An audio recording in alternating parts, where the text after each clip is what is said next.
There's a moment every Montessori guide knows all too well. A child's voice rises, another's eyes fill with tears, and suddenly, boom, our nervous systems go on high alert.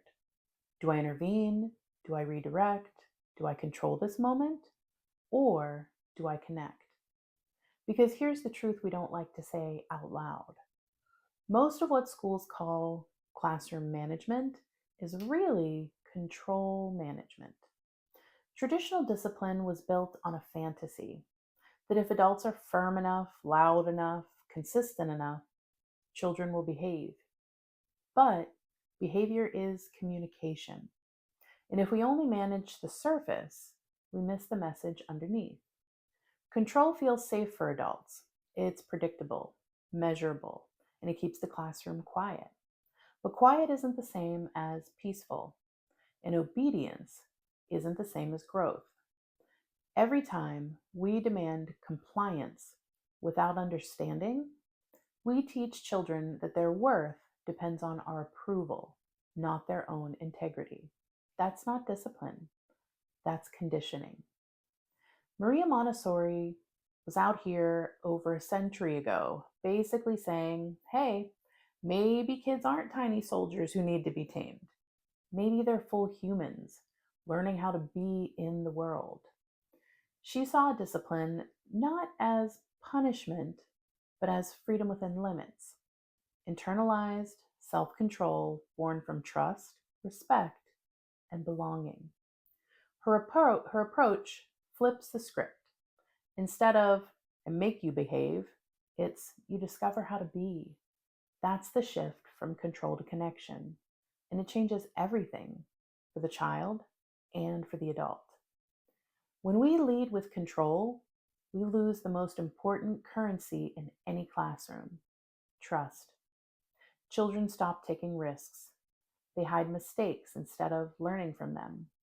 They start performing goodness instead of practicing goodness. Control creates compliance. Connection creates courage. And here's the kicker: teachers suffer too.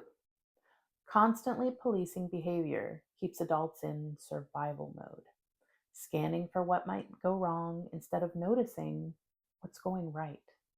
That's not leadership, that's hypervigilance. No wonder so many educators are burned out.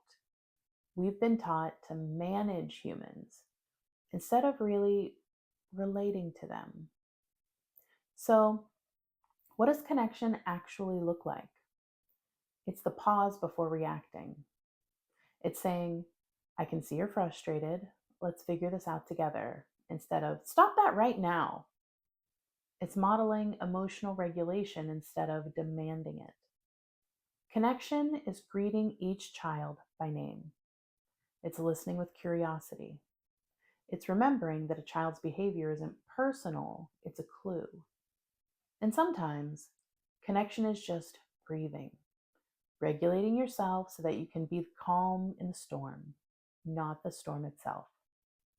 This is the part that stings. We can't build connection with children if we've never experienced it ourselves. If we were raised or trained in systems that rewarded control, it takes work to unlearn it. But that's the real transformation of Montessori. Not just materials or methods, but mindset. When we choose connection, we're not giving up authority, we're redefining it. Because the most powerful teachers aren't the ones who command attention, they are the ones who earn trust. So here's my challenge for you this week.